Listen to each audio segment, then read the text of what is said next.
As we know very well, in the last online classes, we have been discussing the topic coordination compounds, right? And in the coordination compounds, we have discussed what actually coordination compounds are. Other than that, we have studied that there are some compounds known to be ligands. There are some compounds known to be central metal atom. There are some compounds known to be different type of ligands in which we have seen the denticity. This was the topic we have just started. What actually the different type of ligands are and what are their denticity. So first of all, let me give you a very basic, a very general example. Suppose I'm having chromium NH3 4 2 positive. First of all, I have seen, ये मैंने बात आपको clear की थी कि कोई भी compound जिसमें एक सेंट्रल मेटल एटम हो और जिसमें उसके साथ कोई ना कोई लिगैंड अटैच हो, इस पूरे के पूरे एंटाइटी को जो कि आपके एक स्क्वायर क्लोज ब्रैकेट में कंप्लीट है, फिट है, इसको हम बोलते हैं कोऑर्डिनेशन स्फीयर. क्या बोलते हैं इसको? Coordination sphere. पहली. दूसरी बात, जो भी इसके ऊपर पॉजिटिव चार्ज है +2 +3, that is the overall charge of this coordination sphere. But अगर मुझे अपनी मेटल का चार्ज निकालना है, इसको मैं बोलूँ this is the oxidation state. अगर मुझे अपनी मेटल की oxidation state निकालनी है, अगर मुझे अपनी मेटल के नंबर ऑफ इलेक्ट्रॉन्स चेक करनी है, तो मैं क्या करूँगी? जो भी मेरा लिगेंड है और जो भी मेरी मेटल है, दोनों को कंसीडर करके इसलिए मैंने एग्जांपल आपको समझाया था. For example in this case ammonia आपका न्यूट्रल लिगेंड, तो उसके ऊपर कोई चार्ज नहीं है, x - 0 = +2, यानी x = +2, क्रोमियम +2 है. बट अगर मेरे पास होता क्रोमियम Cl4 2 पॉजिटिव, सपोज इस केस में क्या होता? x - 4 = +2, x = +2 + 4 = +6. ये जो +6 है ये मेटल की ऑक्सीडेशन स्टेट, जबकि ये जो चार्ज है ये ओवरऑल ऑक्सीडेशन स्टेट है, ओवरऑल चार्ज इसका कोऑर्डिनेशन स्फीयर. ठीक है जी. अब इतना सब कुछ हम सीख चुके थे. नेक्स्ट हम स्टार्ट करते हैं how can we differentiate, how can we explain the density of different type of ligands. ठीक है जी. चलिए स्टार्ट करते हैं. सबसे पहला पॉइंट मैंने आपको बताया था डेंसिटी के अंदर कि कोई भी इसको हमने लिगेंड का नाम दिया था, कोई भी लिगेंड इतने नंबर ऑफ एटम से, इतने अलग-अलग नंबर ऑफ एटम से एक मेटल के साथ क्रिएट कर सकता है, उसको हम क्या बोलते हैं? Density. Right? So what would I say? I would like to say whenever a ligand is bound to a metal ion, when a ligand is bound to a metal ion, to one atom only,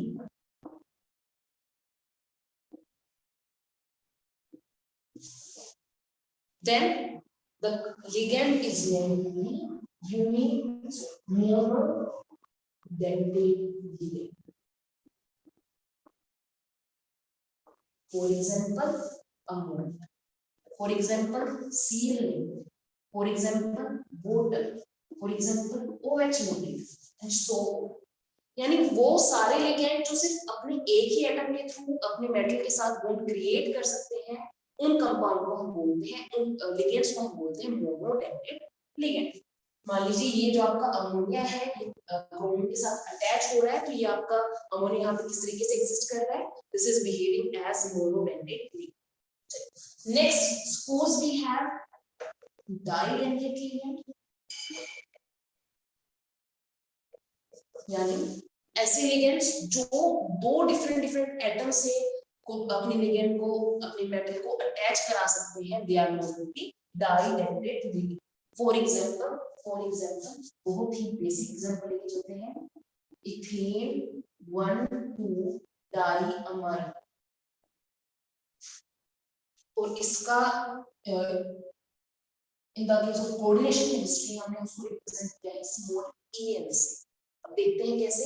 ethane 1,2 diamine, that means CH2 CH2 NH2 NH2. ठीक है जी, this is my ethane 1,2 diamine. अगर मैं बोलूं कि कोई CH2 CH2 NH2 NH2, क्या मैं इसको इस तरीके से लिख सकती हूँ? बिल्कुल लिख सकती हूँ जी। यहाँ पर भी नाइट्रोजन का लोन मेरा है, यहाँ पर भी नाइट्रोजन। तो ये पूरा का पूरा लिगेंड, ये पूरा का पूरा EN अपने दो अलग अलग तरीकों से, दो अलग अलग एटम से मेटल के साथ अटैच हो रहा है। इसीलिए हम इथीन डायमीन को किसका नाम देंगे? डाइडेंटेट लिगेंड का। क्या मैं क्लियर किया नहीं? इथीन डायमीन के केस में H2 NH2 दो अलग अलग केसेस हैं, वहां पे नॉन प्रेजेंट है, दोनों को दो मेटल के साथ अटैच। ठीक है जी, एक और एग्जांपल लेते हैं बढ़िया सा। मान लीजिए you have the example oxalate ion. Oxalate ion, oxalate ion इसको बोलते हैं जी C2O4 2 नेगेटिव। उसकी स्ट्रक्चर क्या होती है? इसकी स्ट्रक्चर होती है SH। ये CO जो है ये फ्री नहीं है, क्योंकि इसके सारे के सारे इलेक्ट्रॉन पेयर्स कार्बन के साथ एंगेज है, या इसका एक बॉन्ड दूसरे ऑक्सीजन के साथ बॉन्ड बनाने में कंप्लीट हो रखा है लाइक दिस। बट जो O नेगेटिव है, दोनों के दोनों O नेगेटिव अटैच हो सकते हैं। सपोज यहाँ पे दो पॉजिटिव चार्ज है, क्योंकि दो अलग अलग टाइप से, दो अलग अलग एटम से मेटल के साथ वो जाके कंबाइन हो रहे हैं, जाके वो बॉन्ड बना रहे हैं। इसी वजह से हम इनको क्या बोलेंगे? डाइडेंटेट लिगेंड। क्लियर है जी? Same as it is we can take any type of compound which can make the bond through 3 different atoms. They are known to be tridentate, 4 tetra and so on.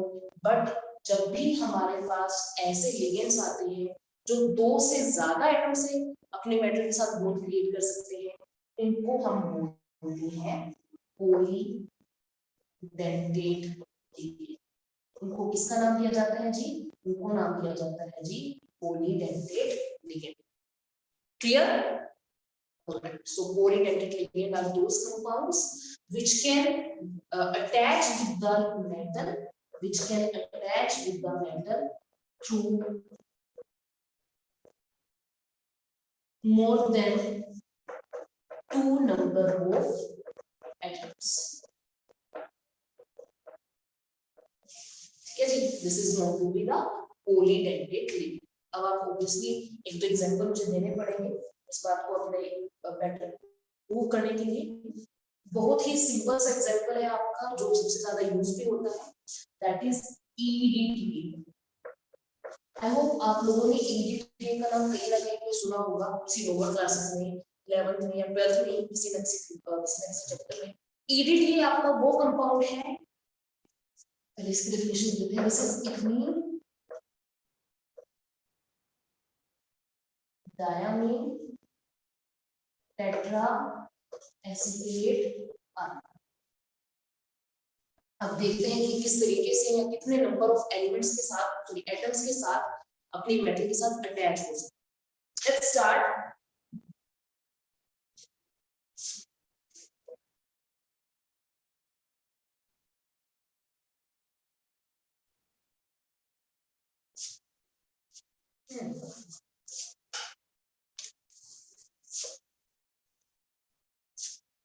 We have the ethene, that means CH2 CH2.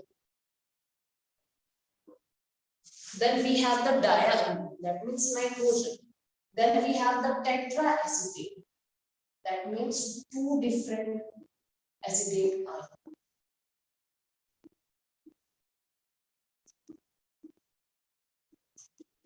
And iron.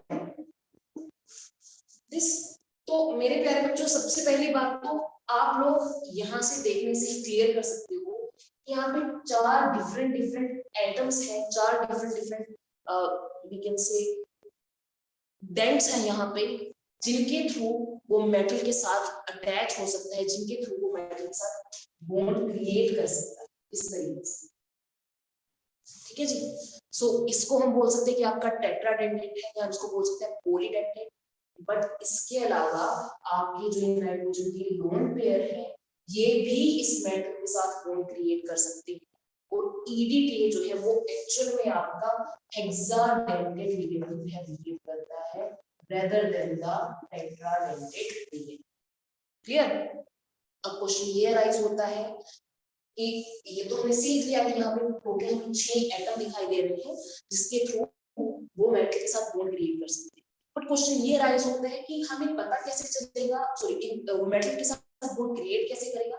तो जब भी हमारे पास polydentate ligand होता है जिसके अंदर एक से ज्यादा या different type of atoms metal के साथ बॉन्ड क्रिएट कर सकते हैं, तो ये पॉलीडेंटेट लिगेंड मेटल के साथ बॉन्ड क्रिएट करते टाइम मेटल को सेंटर पे रखेंगे और इसके चारों तरफ वो क्या करना स्टार्ट करेंगे, बॉन्ड क्रिएट करना स्टार्ट। तो जब भी मेटल पॉलीडेंटेट लिगेंड के साथ बॉन्ड क्रिएट करती है तो वो एक चिलेट का फॉर्मेशन करती है। इसका फॉर्मेशन करती है चिलेट। Am I clear? तो मैं क्या बोलना चाहूंगी, whenever a polydentate ligand uses its donor atoms to bind a single metal atom, it is known to be chelate ligand. It is known to be chelate ligand. यानी chelate का मतलब होता है kind of ring, kind of cycle. ये जो भी मैंने आपको बनाने की कोशिश की है, मान लीजिए O नेगेटिव, ये O नेगेटिव यहाँ पे बॉन्ड क्रिएट कर रहा है, OC मेटल, OC यहाँ पे भी है, यहाँ पर भी है, और यहाँ पे नाइट्रोजन है, यहाँ पे भी नाइट्रोजन है। ये जो एक सर्कल बन रहा है जिसमें एक ही सारा का सारा आपका कंप्लीट पॉलीडेंटेट पूरा एटम है जो अपने डिफरेंट एटम से मेटल को सराउंड कर रहा है, उसके साथ बॉन्ड क्रिएट। इस टाइप के एलिमेंट्स को हम बोलते हैं चिलेटिंग लिगेंड्स। क्या बोलते हैं? Chelating ligands. बच्चे इसमें कंफ्यूज नहीं होना है कि चिलेटिंग लिगेंड कुछ नई चीज है, कुछ नई चीज नहीं है, पॉलीडेंटेट लिगेंड ही है, बट वो एक मेटल के साथ बॉन्ड बनाते टाइम खुद को किस तरीके से मॉडिफाई करता है, तो किस तरीके से अरेंज करता है, इसीलिए हमने उसको चिलेट का नाम। ठीक है जी। So these are known to be chelating ligands. और इसके अलावा सबसे इंपॉर्टेंट बात क्या है कि हमारे जो चिलेटिंग लिगेंड्स होते हैं they form the stable complexes as compare to the non chelating ligands form stable complexes as compare to non chelating ligands.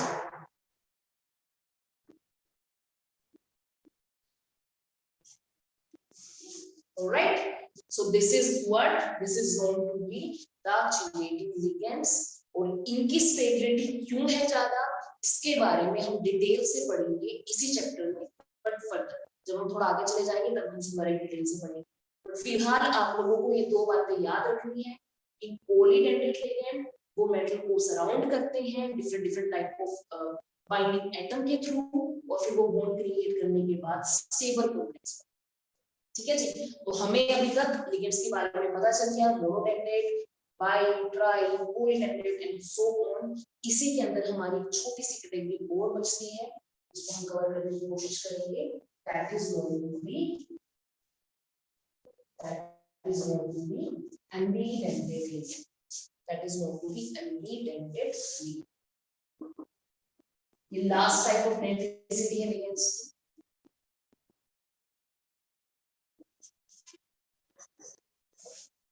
Okay, how do you explain the ambidentate ligand? Ambidentate ligand का मतलब ये है कि उस ligand के अंदर atom तो sorry binding site तो एक ही है, बट वो बाइंडिंग साइट चेंज हो सकती है, वो एक से ज्यादा हो सकती है। मैं क्या बोलना चाह रही हूँ, मैं बोलना चाह रही हूँ कि ऐसे लिगेंड्स जो लिगेट होते हैं या तो जो बॉन्ड क्रिएट करते हैं through two different binding atoms are known to be ambidentate ligand। ठीक है जी। इस बात को मैं बार बार बोल रही हूँ कि ये बाइडेंटेट नहीं है कि उसमें दो अलग अलग एटम हैं, बॉन्ड वो एक ही क्रिएट करेंगे लेकिन वो दो अलग अलग तरीके से बॉन्ड क्रिएट कर सकते हैं। बहुत ही जनरल एग्जांपल आपके पास है थायोसाइनेट का। सबको पता है कि थायोसाइनाइड का फॉर्मूला होता है जी एस, राइट। तो मेटल जो है सल्फर अपने मेटल को अपने इलेक्ट्रॉन प्रोवाइड करा रहा है और ये आपका क्या बन रहा है थायोसाइनाइड। बट ये नाइट्रोजन भी तो प्रेजेंट है, इस नाइट्रोजन के पास भी तो लोन पेयर है। तो कई बार ऐसा भी हो सकता है ये HCl अपने नाइट्रोजन को आगे भेज दे बॉन्ड बनाने के लिए। अभी भी बॉन्ड क्रिएट हो रहा है, अभी भी आपका जो कंपाउंड है वो फॉर्मेशन कर रहा है। तो ये वाला जो कंपाउंड जिसमें नाइट्रोजन के थ्रू मेटल अटैच हो रहा है, this is going to be isothiocyanate, और जो नॉर्मल है दैट इज थायोसाइनेट, राइट। तो HCl जो है आपका, ये आपका एक एम्बिडेंटेड लिगेंड है, यानी ये दोनों के दोनों एटम से मेटल को बाइट कर सकता है, मेटल के साथ बॉन्ड क्रिएट कर सकता है, ठीक है जी। और एक एग्जांपल लेते हैं, और एक एग्जांपल लेते हैं, मान लीजिए यू हैव द NO2। पहली बात तो NO2 की ऐसी स्ट्रक्चर होती है जी, ये NO2 की स्ट्रक्चर होती है। पहला पॉइंट तो ये राइज होता है कि आपका ये वाला जो ऑक्सीजन है उसके तो बॉन्ड कंप्लीट हो गए, वो तो काम कर नहीं सकता, वो तो बॉन्ड क्रिएट कर नहीं सकता, जैसे हमने वहां पे नीचे पढ़ा था ये ऑक्सीजन जो, लेकिन ये नाइट्रोजन भी प्रेजेंट है और ये ऑक्सीजन भी प्रेजेंट है। फर्स्ट मान लीजिए ये जो नाइट्रोजन है इसके इलेक्ट्रॉन पेयर मेटल के साथ बॉन्ड क्रिएट कर रहे हैं, इसको हम बोलते हैं nitrito N, nitrito N. N क्यों? एन इसलिए जी क्योंकि वो नाइट्रोजन के थ्रू मेटल के साथ बॉन्ड। अगर मैं सेम कंपाउंड को लेके चलूं, नाइट्रोजन कंपाउंड को लेके चलूं और मेटल के साथ बॉन्ड क्रिएट करने की कोशिश करूं, बट इस बार मैं क्या करूं, ये वाला जो ऑक्सीजन है इसको आगे तरफ सॉरी इसको आगे की तरफ रखता हूं इस तरीके से, क्योंकि ऑक्सीजन मेटल के साथ बॉन्ड क्रिएट कर रहा है, इसलिए हम इसको क्या बोल रहे हैं, नाइट्राइटो, क्या बोल रहे हैं, नाइट्राइटो। तो क्योंकि NO2 ग्रुप दो अलग अलग तरीकों से मेटल के साथ बॉन्ड क्रिएट कर रहा है, इसीलिए हम इस कंपाउंड को किसका नाम देते हैं, हम इस लिगेंड को किसका नाम देते हैं, हम इस लिगेंड को नाम देते हैं जी एम्बिडेंटेड लिगेंड। ठीक है, क्लियर हो रही है मेरी बात कि एक ही एलिमेंट है, सॉरी एक ही ग्रुप है, पर वो दो अलग अलग तरीकों से मेटल के साथ लिगेंड बना सकता है, जैसे HCl और NCS वाला केस हमने देखा, NO2 में नाइट्रोजन और ऑक्सीजन वाला केस। ठीक है जी। और डेंसिटी के बारे में तो आप समझ गए हैं, डेंसिटी क्या होती है कि कितने नंबर ऑफ एटम से वो मेटल के साथ बॉन्ड बना सकते। सपोज अगर मैं इस कंपाउंड की बात करूं तो इस कंपाउंड की डेंसिटी कितनी है 6, तो यहाँ पे 6 अलग अलग एटम है। अगर मैं बात करूं इस कंपाउंड की तो इसकी डेंसिटी कितनी है 1 अभी हमने इथीन डाइऑक्साइड एग्जांपल पढ़ा था EN का, वो कितने तरीके से कर सकता था 2 ऑक्सालेट था, उसकी डेंसिटी कितनी थी 2। क्लियर है जी। चलिए अब मूव ऑन करते हैं अपने नेक्स्ट टॉपिक पे, which is the coordination number. जो छोटी छोटी मैं आपको डेफिनेशन बता रही हूँ बार बार, ये छोटे छोटे डेफिनेशन ही मिलकर के लास्ट में कोऑर्डिनेशन कंपाउंड का बेस क्रिएट कर रही है आपका, ताकि जब हम कोऑर्डिनेशन कंपाउंड के बारे में डिटेल से पढ़ेंगे आप लोगों को इन चीजों के बारे में कंफ्यूजन ना हो। ठीक है जी, चलिए let's start the topic coordination number.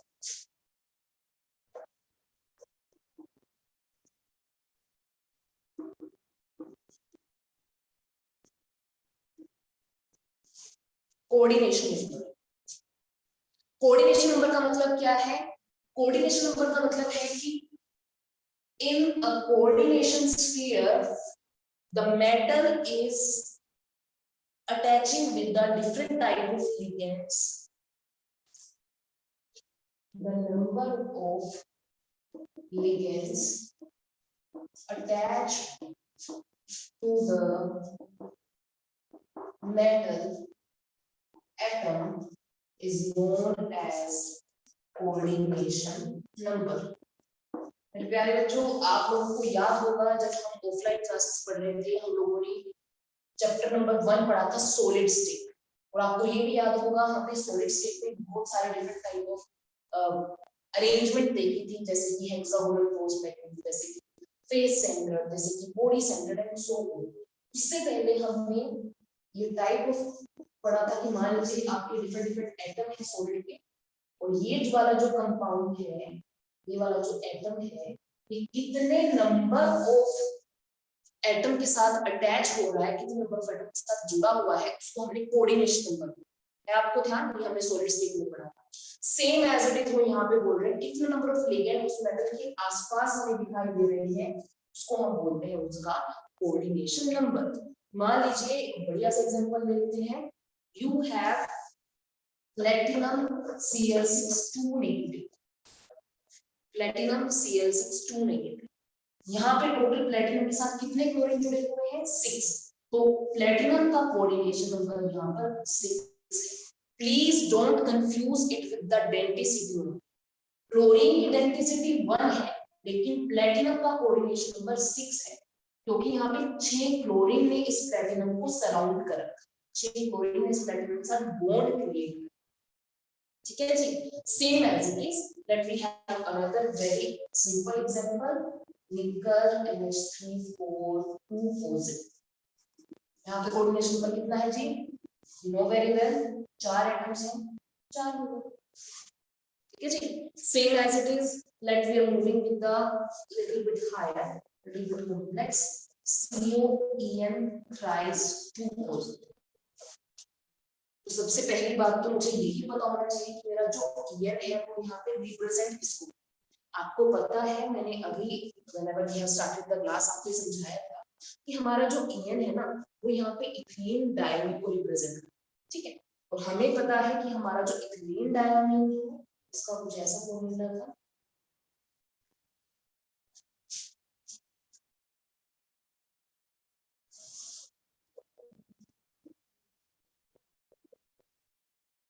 यहाँ पे 2 अलग अलग एटम थे जिनके थ्रू वो अटैच थे, इसकी डेंसिटी 2 थी। दैट मींस इस 3 का मतलब क्या है, क्योंकि वो 2 अलग अलग एटम के साथ अटैच हो रहा है, तो 3 2 6, यानी यहाँ पर कोबाल्ट का जो कोऑर्डिनेशन नंबर है वो 3 की बजाय कितना होगा, 6। Am I clear? हमें देखने में क्या लग रहा है कि वो 3 लिगेंड के साथ अटैच है, बिल्कुल सही बात है, लेकिन वो लिगेंड तो उसके बाद फर्दर 2 अलग अलग एटम से अटैच है। ये आपका जो कोबाल्ट होगा वो ऐसा कुछ शो करेगा आपको NH2 NH2, और यहाँ पे है सपोज आपका CH2CH, same as it is NH2 NH2, यहाँ पे आपका CH2CH, same as it is NH2 NH2, यहाँ पे आपका CH2CH। देखने में तो ये लग रहा है कि 1 2 3 यूनिट है, बट एक्चुअल में क्या है, वो टोटल 6 अलग अलग एटम्स के साथ बॉन्ड क्रिएट कर रहा है, वो 6 अलग अलग एटम्स के साथ खुद को सराउंड कर रहा है। तो इसी वजह से हम कहेंगे कि the coordination number of cobalt in this case is 6। Clear है जी?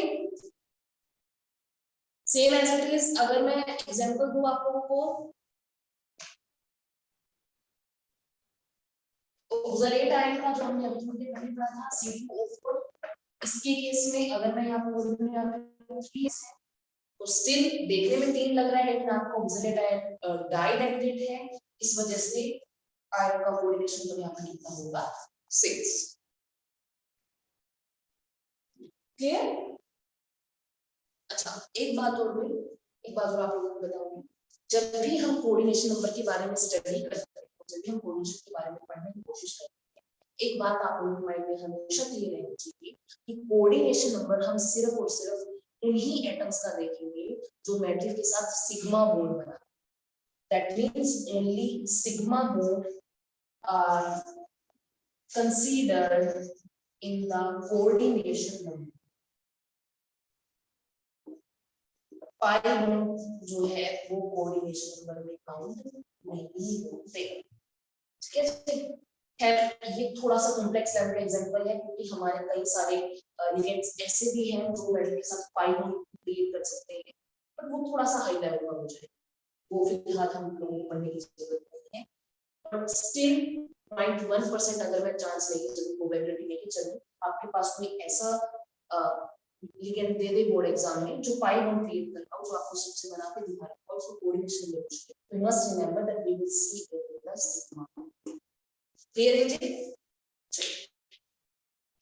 अब इसके बाद हमारा लास्ट जो टॉपिक रह गया है, हम लोग पढ़ रहे हैं some basic terms of coordination compound, वो है हमारा कोऑर्डिनेशन पॉलीहेड्रल। Coordination polyhedral.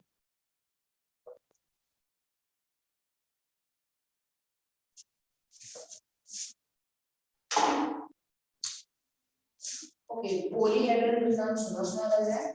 हम लोगों ने ऐसा कुछ सॉलिड स्टेट में पढ़ा था, हम लोगों ने ऐसा कुछ अपनी 11th क्लास के चैप्टर नंबर 4 में पढ़ा था, जहां पे हमने डिफरेंट एटम्स को डिफरेंट मेटल्स को जब हम अरेंज करते थे तो हमने उनकी एक ज्योमेट्री देखी थी, अलग टाइप का अरेंजमेंट देखा था, जैसे कि ऑक्टाहेड्रल, जैसे कि टेट्राहेड्रल, जैसे कि ट्राइगोनल बाइपिरामिड। है ना ध्यान आप लोगों को? फॉर एग्जांपल मैंने पीसीएल फाइल है, उसकी स्ट्रक्चर में बनाऊं, उसकी ज्योमेट्री में बनाऊं तो ट्राइगोनल बाइपिरामिड की स्ट्रक्चर में। तो ये डिफरेंट अरेंजमेंट जिसमें लिगेंड एटम और मेटल एटम आपस में अटैच होकर एक नए टाइप का पॉलीहेड्रल क्रिएट करते हैं, उसको हम बोलते हैं कोऑर्डिनेशन पॉलीहेड्रल।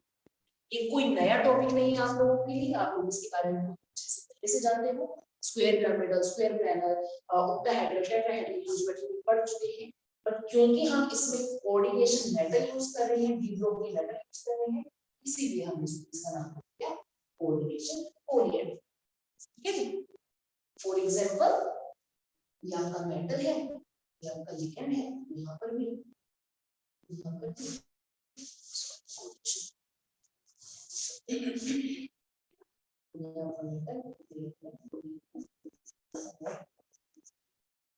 ये कैसा है जी? ये ऑक्टाहेड्रल। हम इसके बारे में मान लीजिए एक और बढ़िया से एग्जांपल लेते हैं। ये आपका कैसा है जी? ये आपका ट्रायंगल बाइपिरामिडल। ये आपका कैसा है जी? ये आपका स्क्वायर प्लानर है। ठीक, वही सब चीजें हैं, वही सब चीजें। बेसिक कांसेप्ट आपको केमिस्ट्री का कभी चेंज नहीं होगा, बस मेटल चेंज होने की वजह से हम उसको कोऑर्डिनेशन करते हैं। क्लियर है?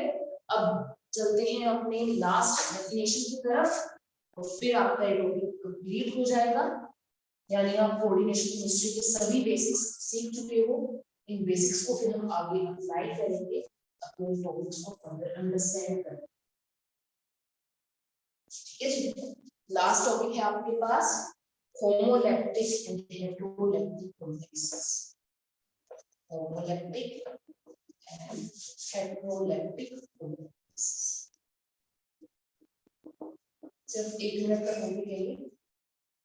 होमोलैक्टिक कॉम्प्लेक्सेस वो कॉम्प्लेक्सेस होते हैं जिसके अंदर आपका जो मेटल है वो एक ही टाइप के लिगेंड के साथ अटैच है, यानी metal is attached to one kind of ligand only. Ligands ये नहीं करूं कि एक लिगेंड के साथ अटैच, तो एक से ज्यादा लिगेंड के साथ अटैच हो सकते हैं, लेकिन एक ही टाइप के लिगेंड के साथ अटैच हो सकते हैं। फॉर एग्जांपल CONH3 6 2 पॉजिटिव, यहाँ पर 6 अमोनिया आयंस हैं, बट सारे के सारे अमोनिया हैं। क्या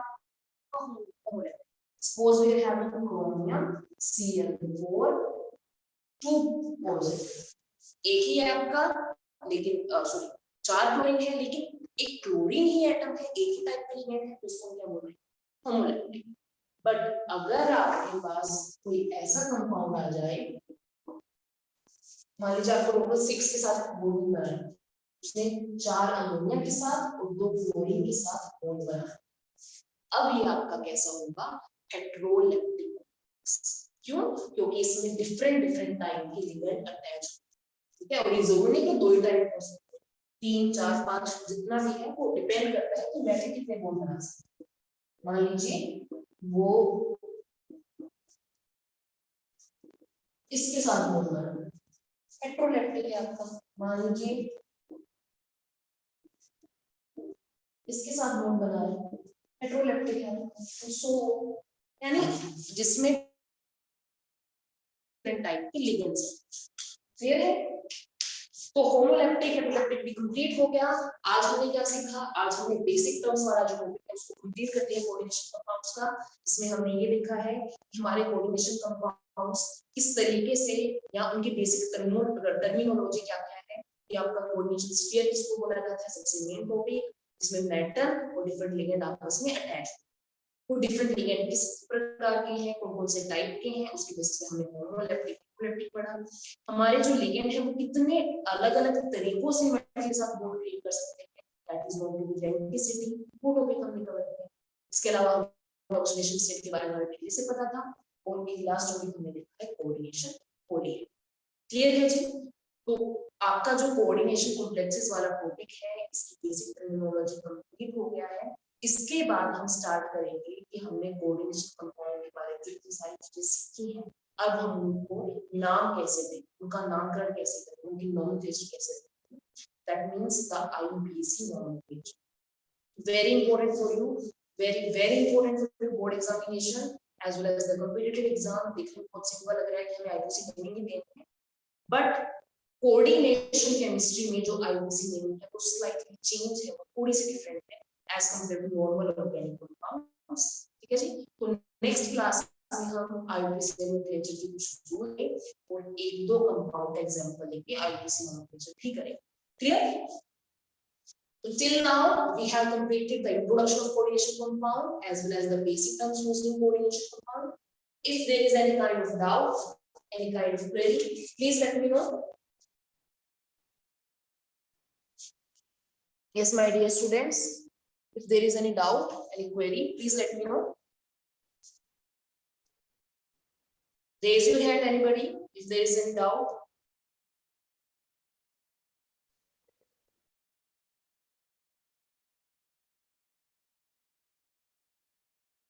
Is everything crystal clear to you? We have. Yes, Sumit. Please unmute yourself, bachche.